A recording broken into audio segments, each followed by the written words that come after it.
నెహెమ్యా గ్రంథము 2వ అధ్యాయం 20వ వచనాన్ని తీసుకునండి. ఆకాశమందు నివాసి అయిన దేవుడు తానే మా యత్నములను సఫలం చేయను.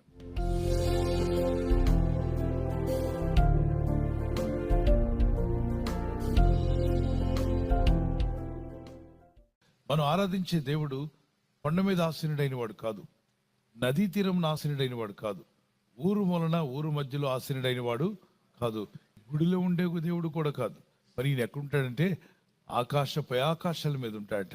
ఈయన సర్వం సృజించిన వాడు. శాటిలైట్ ఎక్కడుంటుంది? కొండ మీద ఉంటుందా? ఆకాశంలో, అంతరిక్షంలో ఉంటుంది.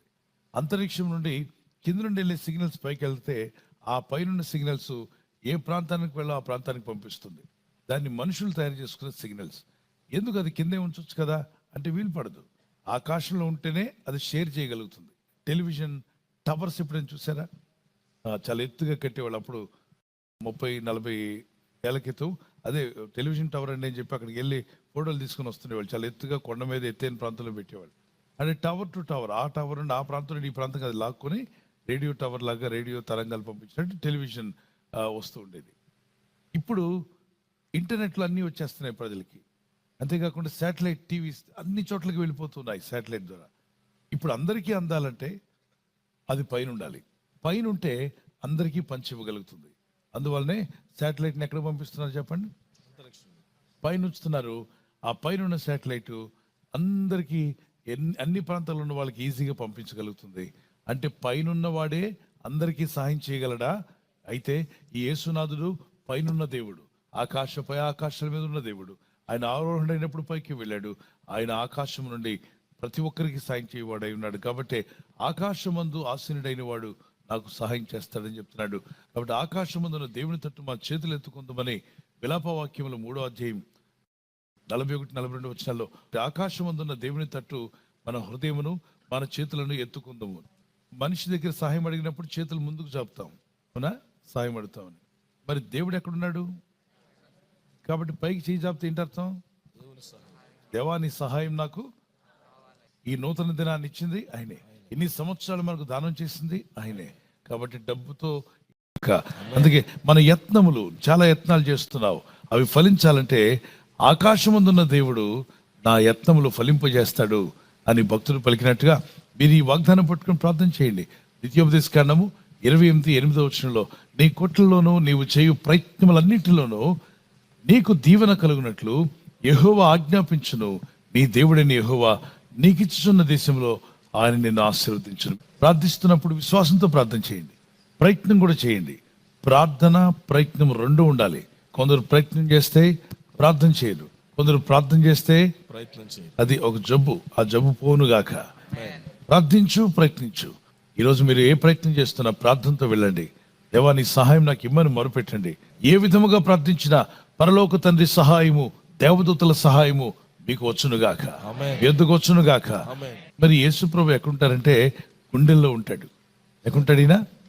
ఈయన గోడ మీద ఉండడు, గుడిలో ఉండడు, కానీ నీ హృదయ గుండెల్లో, అంటే నీ గుండెలనే గోడల్లో ఉంటాడు, నీ గుండెల్లో ఉంటాడు.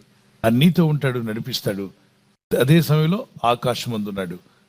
ఆకాశమందున్న దేవుని తట్టు మన చేతులు ఎత్తున్నామని నువ్వు ఎక్కడుండి ఎప్పుడు ప్రార్థన చేసినా నీ ప్రార్థన ప్రభు వింటున్నాడు. ఈ వేకువజామున ప్రార్థన చేసుకుందాం. ప్రభా, ఆకాశమందున్న తండ్రి, నీ వైపు మా చేతులు ఎత్తుతున్నాం. కృపా కనికరాలు నీ ప్రజల మీద చూపం నాయన. నీ ప్రజల్లో నూతన కార్యములు జరుగును గాక, ఆశ్చర్య కార్యములు జరిగించండి. వీరి జీవితాల ఆశ్చర్యాలు జరుగును గాక. వీరి కుమారుల విషయంలో, కుమార్తెల విషయంలో, వారి ఉద్యోగాల విషయంలో, వ్యాపారం విషయంలో, వారి వివాహాల విషయాల్లో ఆశ్చర్యకార్యాలు జరిగించండి. గర్భఫల విషయంలో ఆశ్చర్యాలు జరిగించండి.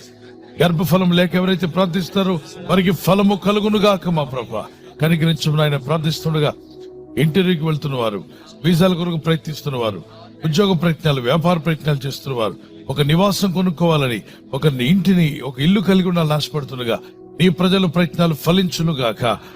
నమ్ము, నీ ప్రయత్నాలు సఫలమయ్యే రోజు రాబోతుంది. దేవుడు నీ ప్రయత్నములు సఫలపరచునుగాక. ప్రభా నీ నామలో ప్రార్థిస్తుండగా మందిర స్థలం కొరకు, మందిరాలు కట్టడానికి ప్రయత్నిస్తుండగా ఆ ప్రయత్నాలు ఫలించునుగాక. కృపగల తండ్రి, నీ ప్రజలు విదేశాల నుండి పాల్గొంటున్నారు. ఈ దేశం నుండి, మరి స్వదేశం నుండి ఎక్కడి నుండి పాల్గొన్నా నీ ప్రజల అవసరతలన్నీ ఎరిగిన దేవుడు నాయన.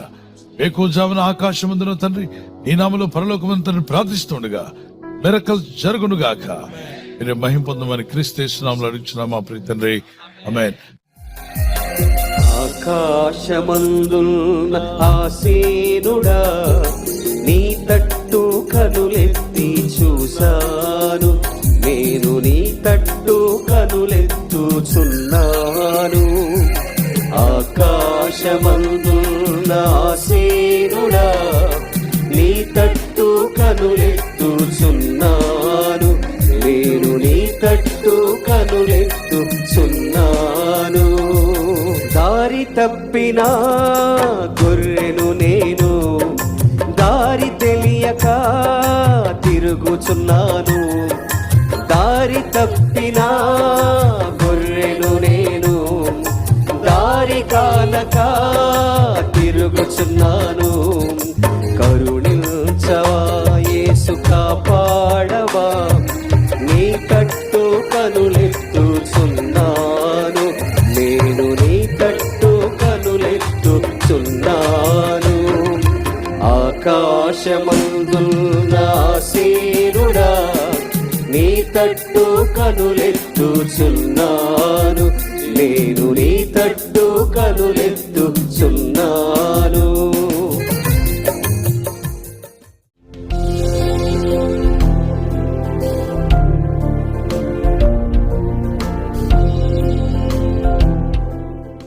బర్త్డే జరుపుకున్న వారికి happy birthday to you, many more returns of the day. May the Lord bless you and keep you. ప్రభు మిమ్మల్ని దీవించి వర్ధిల్ల చేయనుగాక. ద్వితీయోపదేశ కాండం 31:8 Deuteronomy 31:8. నీ ముందర నడుచువాడు యెహోవా, ఆయన నీకు తోడైయుండును. The Lord will go before you and will be with you. దేవుడు మీ ముందుగా నడుస్తూ మీ మార్గములు సరళం చేసి ఆయన మీ జీవితాలను ఆస్వాదించునుగాక. చిన్నలు పెద్దలు మీ నూతన సంవత్సరంలో ప్రవేశిస్తుండగా ద షవర్స్ ఆఫ్ బ్లెస్సింగ్స్ మీ మీదకి రావాలని, మీరు ప్రతిరోజు ప్రతిదినం దేవునితో నడిచేవారుగా, హానోకు దేవునితో నడిచినట్టుగా దేవునితో నడిచే మార్గంలో ప్రభు మిమ్మల్ని బలపరిచి ఆయుర ఆరోగ్యములు యేసు నామములో అనుగ్రహించునుగాక. ఆమేన్. God bless you with this promise. Marriage anniversary జరుపుకునే వారికి యేసుక్రీస్తు నామములో ప్రభు మీకు తోడై ఉండాలని మా ప్రార్థన. ఆదికాండం 50:21, జెనసిస్ చాప్టర్ 50:21. నేను మిమ్మును మీ పిల్లలను పోషించేదను. I will provide for you and your children. I will provide for you and for your children. ఈ వాగ్దానం మీ పట్ల నెరవేరునుగాక.